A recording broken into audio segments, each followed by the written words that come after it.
Kita lanjut ya.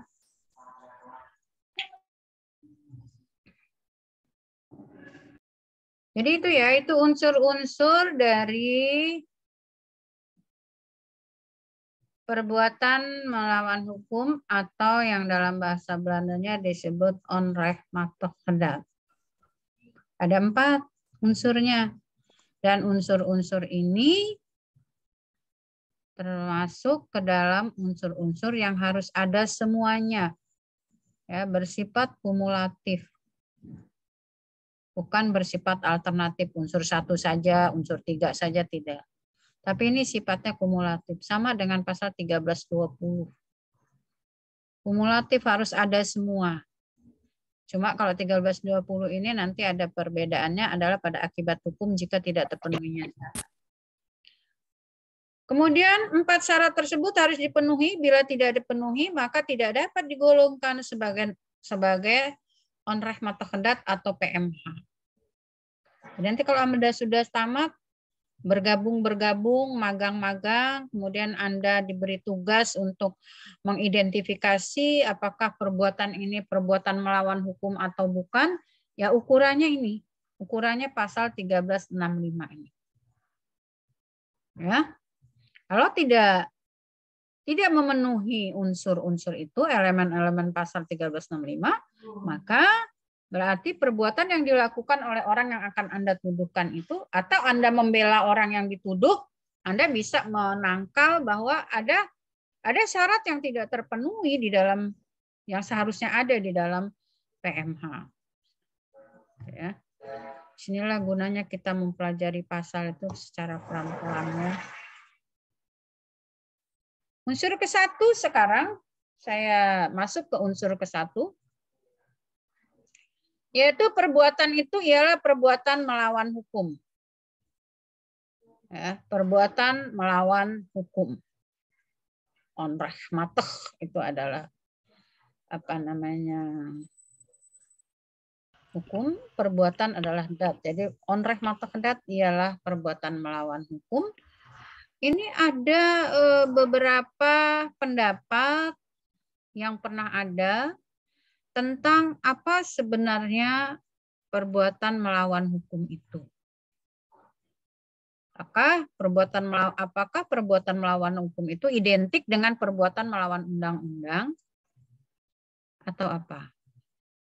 Nah, sebelum tahun 1919 ya, melalui putusan Hogerat 31 Juni 1919, PMH hanya dalam perbuatan yang positif, dalam arti sempit, ya. Dalam arti sempit. Jadi kalau orang dikatakan melakukan perbuatan melawan hukum, ya hanya melakukan perbuatan melawan undang-undang. Artinya harus ada undang-undang yang dilanggar, gitu. Ada hukum positifnya. Melanggar atau tidak melanggar, hukum positif. Ya. Setelah putusan itu, sebelum putusan itu, jadi yang menghasilkan nanti pengertian perbuatan melawan hukum dalam arti luas itu adalah putusan HR 31 Januari 1919 itu ya. Sebelum itu onrechtmatig itu dianggap sebagai melanggar ketentuan hukum positif. Harus ada dulu peraturan tertulisnya. Kalau itu dilanggar, baru masuk kategori onrechtmatig. Padahal sementara dalam perkembangannya,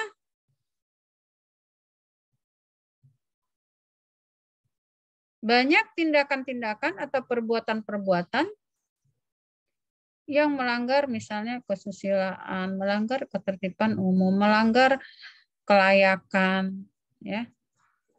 Tapi tidak ada pengaturannya. Apakah itu akan terus dianggap tidak melawan hukum? Nah, Hogerat ini, ya, Hogerat ini Hograt itu pengadilan pada zaman Belanda ya. Berpendapat dalam putusan itu diperluaslah perbuatan melawan hukum ini. Ya, diperluas.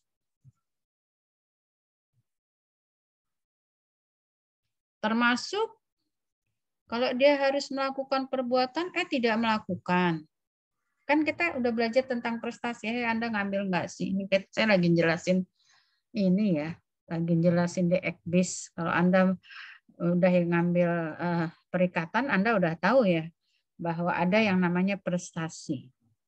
Prestasi itu bisa berbuat, bisa menyerahkan, bisa tidak berbuat. Ya.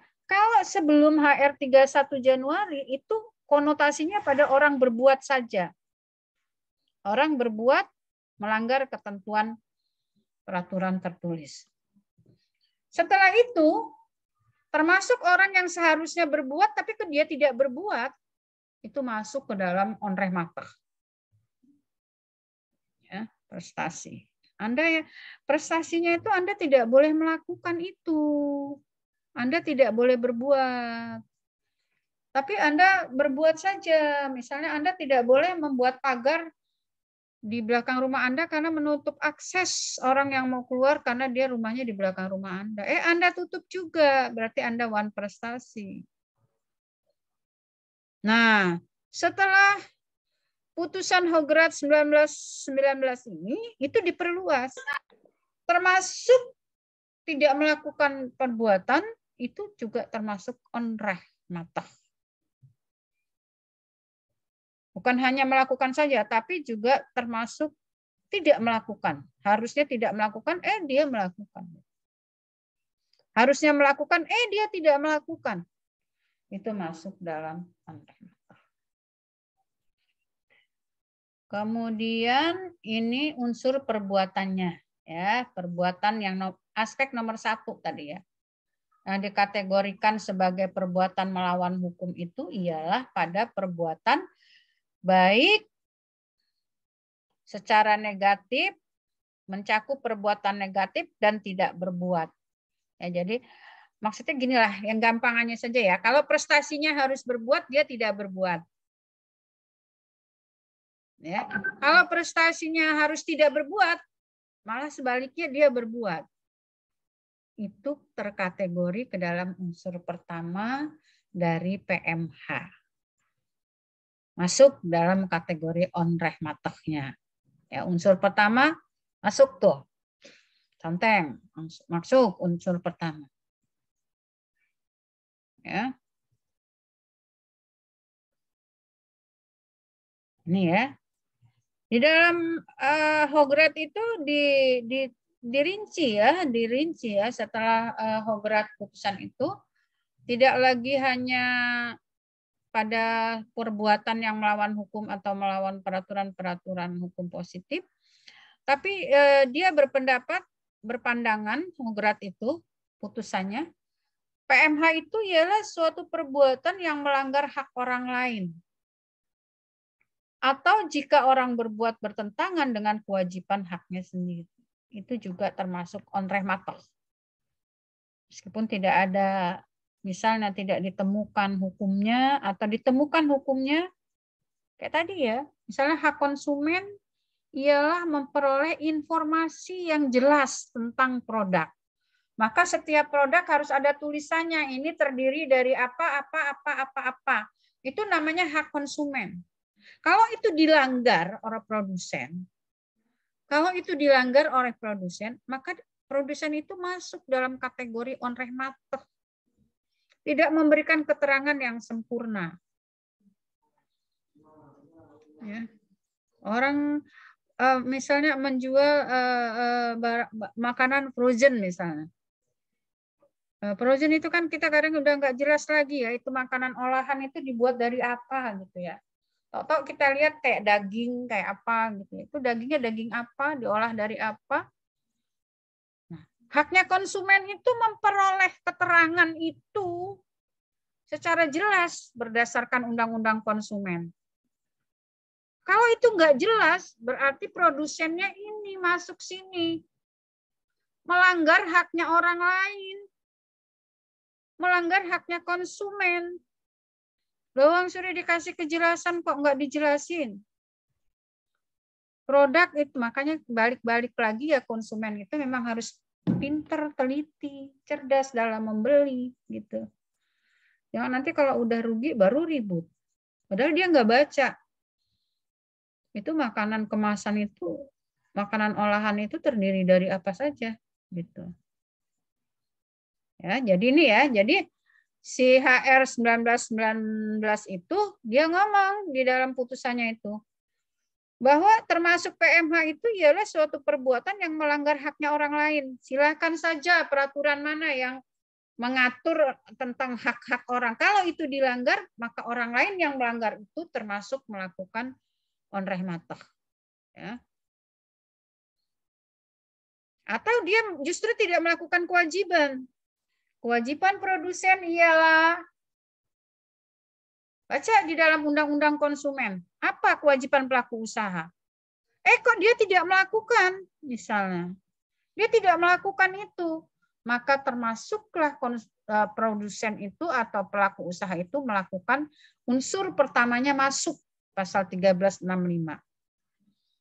Unsur pertamanya masuk. Baru unsur pertama ya, kita masih baru bahas unsur pertama. Masuklah unsur pertama ini.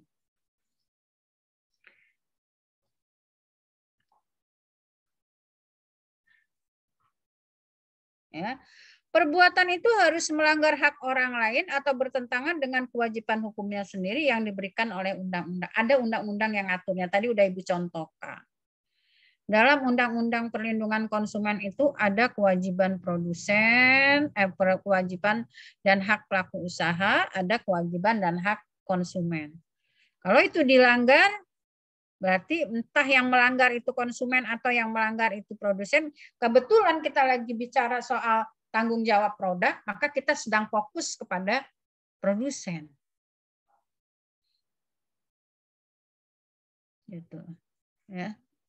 Jadi kalau dia punya kewajiban ABCD itu tidak dilakukan, oh masuk nih aspek ke-1. Gitu. Aspek ke-1 dari 1365 itu masuk. Ya.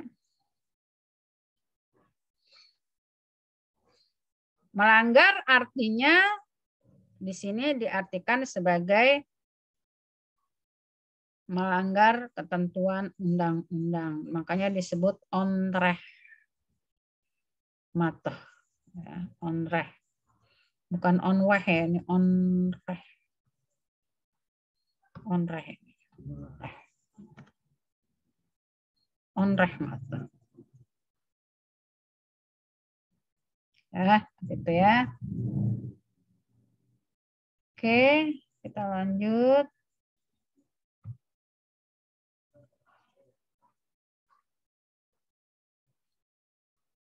Ini cerita tentang putusannya nggak usah saya jelaskan ya, nanti Anda mumet, nanti waktu kita belajar di hukum perikatan saja. Historis keluarnya HR 1919 ini. Nggak usah deh. Kenapa sampai dia punya putusan itu, ya.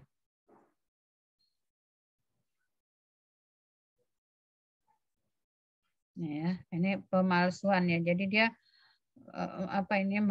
membuat produk yang mirip ya. Sehingga produk yang pertama itu dirugikan oleh produk yang kedua, maka muncul gugatan dan inilah yang mengeluarkan HR 1919. Baca-baca di buku-buku literatur. Coba cari HR nomor 1/1919 itu ya. Kemudian oke, ini juga saya rasa ini bukan materi di ini ya. Ini bisa lah nih. Ya, ini bisa misalnya.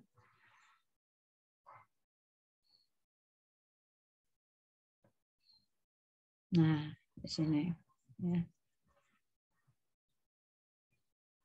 Jadi ini contoh-contoh gambaran-gambaran kasus ya, gambaran-gambaran kasus sampai keluarnya putusan-putusan yang mendefinisikan bahwa PMH itu aspek pertamanya itu tadi ya.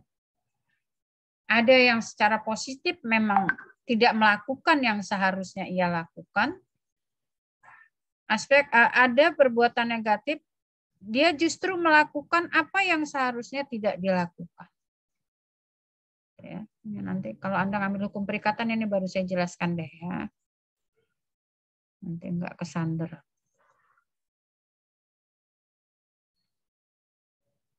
Ini kalau orang yang berniat mau jadi pengacara, ini harus harus dipelajari nih. Jadi hakim, jadi pengacara, ini dipelajari banget nih. Ya.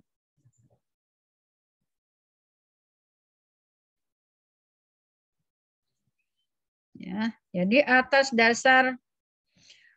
dasar beberapa hal tadi, maka penafsiran HR 31 Januari 1919 terhadap PMH itu paham sempitnya sudah ditinggalkan. Bahwa perbuatan melawan hukum itu ialah sama dengan perbuatan melanggar undang-undang, itu ditinggalkan. Udah nggak pakai lagi tuh paham sempit. Sampai sekarang itu di Indonesia juga sudah pakai paham yang luas. Jadi kalau mau pakai pasal 1365 tidak harus dia melanggar undang-undang. Ya. Tapi dia menafsirkan secara luas. Ya, aspek satunya ini ya, ini kita baru menjelaskan yang aspek satu. Tapi dia mengartikan secara luas, yaitu PMH ialah berbuat atau tidak berbuat. Tadi ya, jadi boleh positif, boleh negatif. Atas hal itu melanggar hak orang lain atau bertentangan dengan kewajiban dia sendiri. Bisa juga bertentangan dengan kesusilaan. Bisa juga karena dia kurang hati-hati. Bisa juga dia bertentangan dengan kepatutan. Kepatutan dalam dunia bisnis itu kalau memproduk barang itu harus bagus gitu.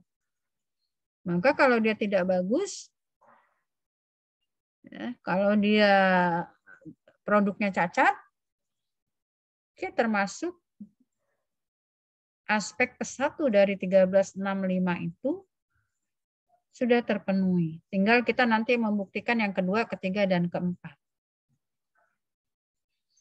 Ya. Produsen itu dalam dunia usaha, dalam bisnis itu kepatutannya itu apa yang dihasilkan oleh produsen itu akan bermanfaat bagi konsumen. Kalau dia tidak bermanfaat berarti selain melanggar ke undang-undang juga ya dia melanggar kepatutan ya, tidak patut. Kan ada uji kelayakan kalau hasil produksi itu. Kalau udah uji kelayakan dia tidak patut atau mempunyai cacat ya jangan dijual dong gitu produk itu. Dia melanggar kepatutan bisnis. Ya. Ini penafsiran dalam arti luas aspek ke-1. Yaitu yang dikatakan perbuatan melawan hukum ialah ini. Berbuat atau tidak berbuat, ya, bertentangan dengan hak orang lain atau tidak melakukan kewajiban dia sendiri, termasuk bertentangan dengan kesusilaan, termasuk tidak hati-hati, termasuk bertentangan dengan kepatutan dalam masyarakat. Patutan atau kelayakan ini ya tinggal dunianya saja. Kalau dunia bisnis, kepatutan dalam bisnis seperti apa meskipun tidak ada aturan mainnya misalnya. Tapi orang bisnis punya tata krama ya, punya etika bisnis.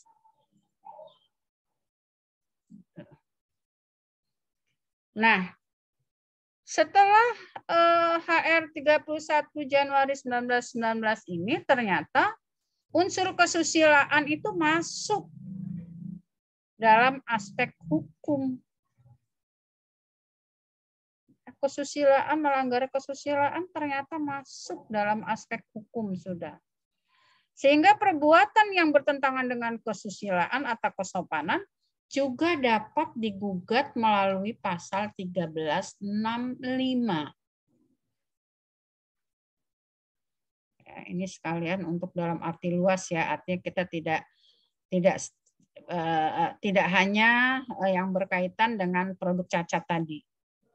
Tapi ternyata kalau kita mau gugat orang lain dengan ketentuan pasal 1365, aspek pertama itu termasuk dia melanggar kesusilaan dan ketertiban umum dan apa ini tadi kesopanan itu bisa dimasukkan ke dalam aspek pertama.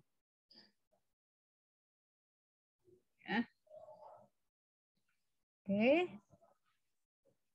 Kita tinggalkan aspek pertama. Oke ya. Sekarang kita masuk ke aspek kedua. Aspek pertama bisa dipahami tadi dari pasal 1365 ketika nanti kita dekatkan dengan gugatan cacat, produk cacat. Bisa dipahami? Oh, kalau dia produk cacat itu dia ialah melakukan onreh matehnya. Alasannya tadi, produk cacatnya kan kamu udah tahu ya. Produk cacat itu ialah produk yang tadi nggak manfaat, nggak ada guna nih produk gitu. Tapi alasannya apa? Nah, alasan ini yang kita cari nanti untuk menjadi memasukkannya ke dalam aspek pertama tadi. Apakah orang itu melakukan perbuatan melawan hukum atau tidak? Kalau sengaja ya pastilah, itu nggak usah dibilang lagi kalau dia udah sengaja. Lalai masuk dia. Gitu ya. Karena tadi karena kesalahan. Kesalahan itu bisa lalai, bisa karena sengaja. Karena dia tidak melakukan kewajibannya, disuruh kasih label yang jelas, tidak dikasih label yang jelas, bahkan tidak ada labelnya. Terlepas dari konsumennya juga blow on gitu ya. Kemudian dia membeli barang itu, kemudian dia gunakan, kemudian dia merasa rugi karena dia akhirnya menderita sakit misalnya. Itu kan dampak yang ditimbulkan. Kewajiban pelaku usaha berdasarkan Undang-Undang Konsumen itu harus membuat keterangan yang lengkap terhadap hasil produknya. Kalau dia tidak melakukan kewajiban itu, masuk dia unsur pertama. Masuk dia unsur pertama. Dia dianggap melakukan perbuatan melawan hukum, onreh mateh. Masuk onreh matehnya.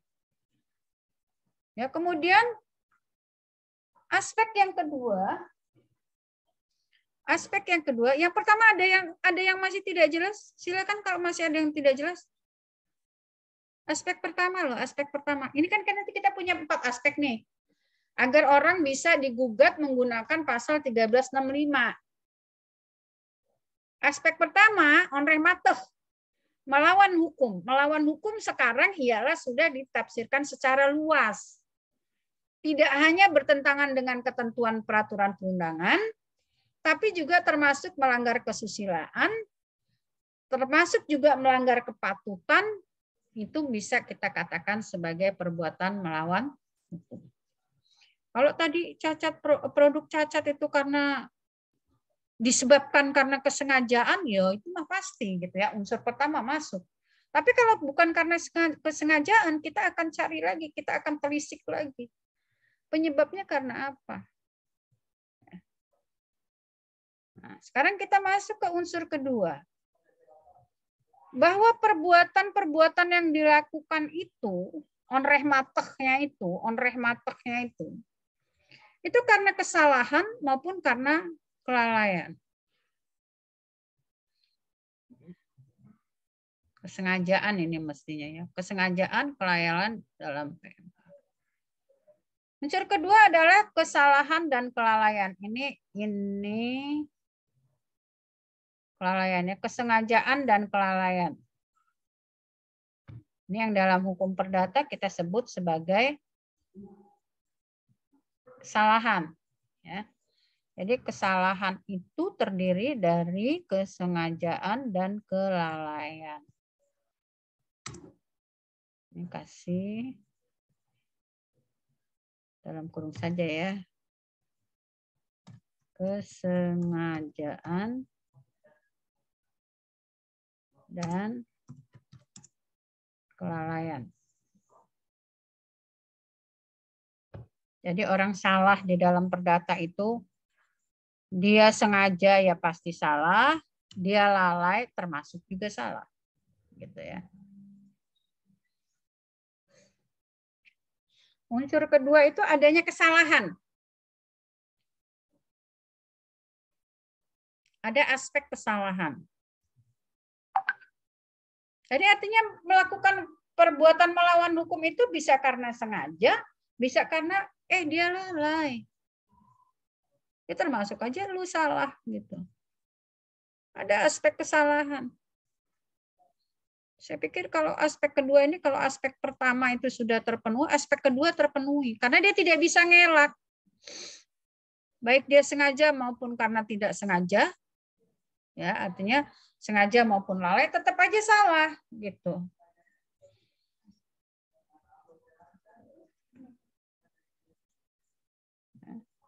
Jadi kesalahan menurut pasal 1365 itu mulai dari sengaja sampai kepada lalai.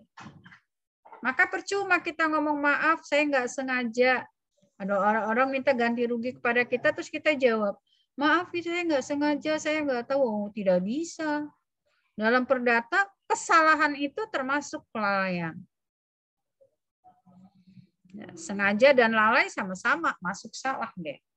Nah ini ya, jadi kalau orang melakukan kesalahan secara perdata itu dapat dipertanggungjawabkan. Jadi kalau kita mau menggugat tanggung jawab produk berdasarkan ketentuan pasal 1365, aspek kesalahan ini harus dibuktikan. Ya. Salah karena sengaja ataupun salah karena lalai sama-sama mempunyai tanggung jawab, harus dipertanggungjawabkan.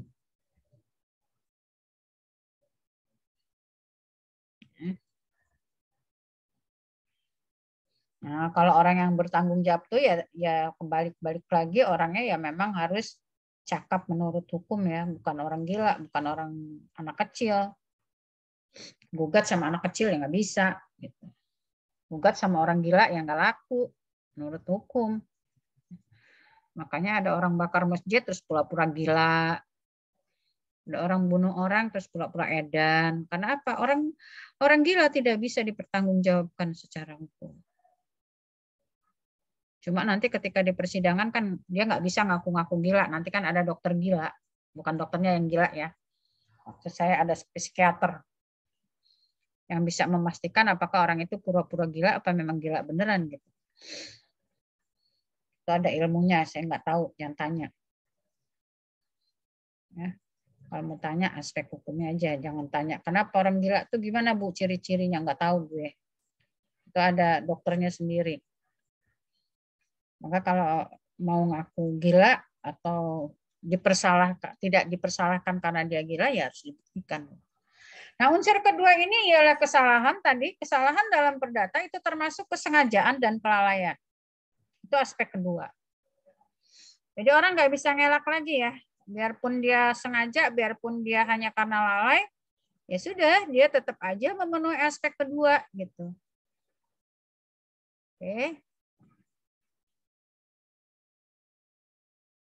Kita lanjutkan ke ya, ini contoh-contoh tanggung jawab PMH. Nanti ketika mata kuliah PMH ini akan lebih dalam lagi. Ya, orang bunuh orang tuh sengaja. Bertanggung jawab dia. Ada supir kita nabrak orang mati, kita bertanggung jawab terhadap majikannya. Itu tanggung jawab terhadap perbuatan orang lain. Nah, sudah diperingatkan pula ini. Apa-apa, nanti kita masuk ke yang jam yang ketiga, biar selesai. Ya. Bertanggung jawab terhadap hewan peliharaan. Misalnya kita miara anjing, anjingnya gigit orang, orangnya sakit sakit apa tuh yang kena anjing gila misalnya? Terus orangnya rabies. Nah, rabies. Anjing kita lepas, taunya gigit orang, rabies. kita juga termasuk orang yang bisa dimintai pertanggungjawaban. Namanya pertanggungjawaban karena hewan peliharaan. Pertanggungjawaban karena perbuatan orang lain juga bisa. Ya. Supir kita menabrak orang, ya namanya supir. Kalau minta diganti kerugian bagaimana dia? Ya. Guru misalnya ya, terhadap muridnya yang berkeliaran, kemudian muridnya merugikan orang lain, itu juga termasuk. Kenapa jam sekolah bukan di luar jam sekolah ya? Kenapa di jam sekolah muridnya berkeliaran yang bisa akhirnya melakukan perbuatan yang merugikan orang lain? Banyak ini contoh-contoh. Tidak hanya kita saja yang melakukan, kemudian kita diminta pertanggungjawaban, tetapi juga kita bisa juga diminta pertanggungjawaban terhadap perbuatan orang lain. Ya, anak di bawah umur melakukan perbuatan yang merugikan orang lain. Yang diminta ganti kerugian ya emaknya lah. Gitu. Ya. Nih, ganti kerugian akibat hewan, ganti kerugian terhadap misalnya udah mendirikan bangunan yang tidak hati-hati roboh ngerubuhin orang. Itu ya, itu beberapa tuntutan pertanggungjawaban yang masuk dalam kategori yang bisa dimasukkan dalam kategori aspek kedua, yaitu tentang kesalahan. Jadi kesalahan itu tidak bertumpu pada yang dilakukan olehnya sendiri, tetapi bisa juga yang dilakukan oleh orang lain yang di bawah dia, anaknya, pembantunya, supirnya, misalnya. Kalau guru, muridnya pada jam-jam sekolah. Gitu ya. Ini kalau kamu bukan anak-anak lagi sih, udah dewasa. Kalau guru SMA, jam pelajaran nggak ngajar, terus muridnya tabur keluar, melakukan perbuatan-perbuatan yang merugikan orang lain, itu bisa diminta pertanggungjawaban. Karena itu jam pelajaran. Pelajaran siapa? Pelajarannya Bu Kingkin nggak ngajar. Salah saya. Seandainya Anda bukan kategori dewasa ya, termasuk anak-anak misalnya, pada jam ini Anda melakukan sesuatu perbuatan yang merugikan orang lain, kan akan dilacak. Itu anak kan mahasiswa misalnya. Emang nggak kuliah, dilacak jam sekian, siapa itu dosennya? Nah, mampus gue. Ya. Itu namanya bertanggung jawab terhadap perbuatan orang lain. Ya, bertanggung jawab juga terhadap barang dalam pengawasannya. Kayak tadi ya, punya anjing ya jangan dilepas-lepas lah. Kalau anjing kalau gigit orangnya celaka, kita dapat diminta pertanggungjawabannya. Ya, kalau bangun rumah, bangunan gitu hati-hati, apalagi kalau bersebelahan dengan rumah tetangga rubuh ngenain dia, tak ganti dia. Kita nggak sengaja, tapi kita lalai, termasuk bisa digugat dengan 1365. Oke, unsur ketiga, bahwa tadi ada perbuatan melawan hukumnya ya, atau ada onreh matohnya, bahwa itu terjadi karena kesalahan. Sudah, 2, oh iya, melawan hukum, oh iya karena kesalahan. Harus ada akibat. Ya, harus ada akibat. Apa akibatnya? Muncul kerugian. Ada produk. Nah, tadi kan kaitannya dengan produk ya. Ada produk. Nih, ada produk nih. Produk cacat. Produk cacat. Aspek kedua masuk. Salah ini produsennya. Yang ketiga, ada kerugian. Ada yang make menderita rugi. Tadi ya udah Ibu contohin.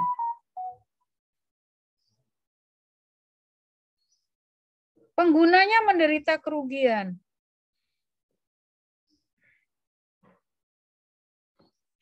Tapi kerugian itu apa?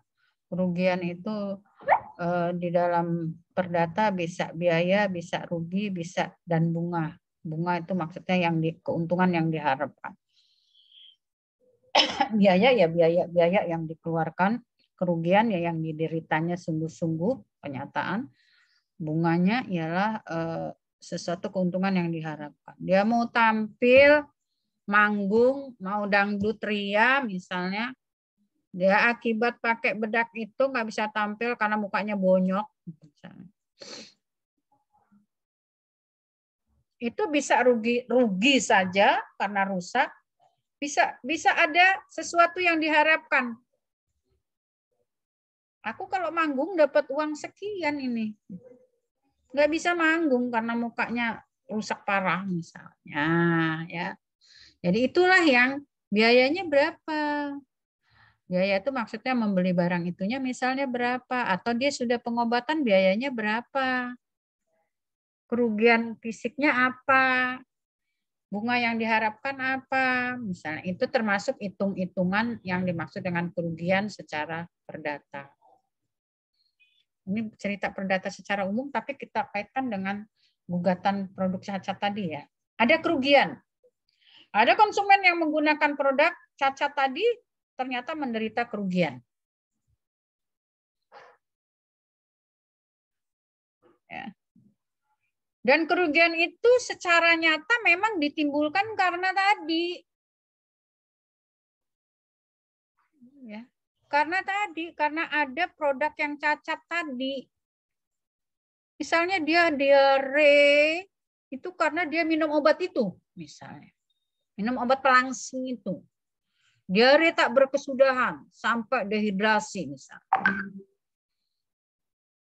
Ya, tapi kalau dia dehidrasinya itu nanti bukan karena itu,